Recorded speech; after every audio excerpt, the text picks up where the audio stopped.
তেল আর বলকক কিন্তু আসলে নষ্ট হয় না, কোনো হাই কমোডের বলককে কিন্তু নষ্ট হয় না। একটু শ্রম দিলে অবশ্যই বলকক ঠিক হয়ে যায়। তো শ্রম দিতেই চাই না, কেন শ্রমের পারিশ্রমিক পায় না।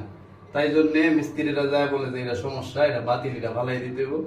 এক নাম্বার কারণ হচ্ছে যদি শ্রমের টাকাটা দিত অবশ্যই এটা ঠিক করতো। এটা কিনতে যায় হয়তো 800, 1200, 1000 টাকার উপরে লাগতো। ঠিক মিস্ত্রির বেলা দেখা যেতেছে 500, 1000 দিতে যায় কষ্ট হয়ে যায়। তো এই জন্য মিস্ত্রিরা বলে যে সমস্যা, নতুন একটা লোয়েল লাগাই দিয়ে আসলে 200-300 টাকা দিয়ে দেয়। এই যে শ্রম দিলাম দেখেন ইনশাল্লাহ ঠিক হয়ে গেছে।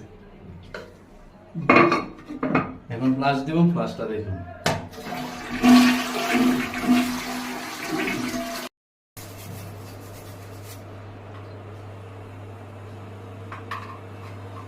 না দেখছো যেটা তুই তো মনে করবে যে কি জানি, মানে আমি তো তোরে দিকে পরে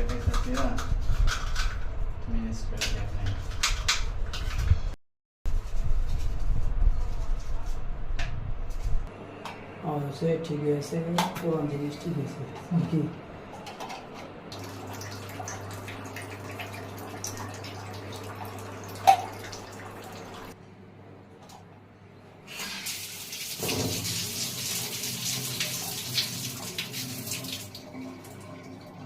একদম ওকে ওকে।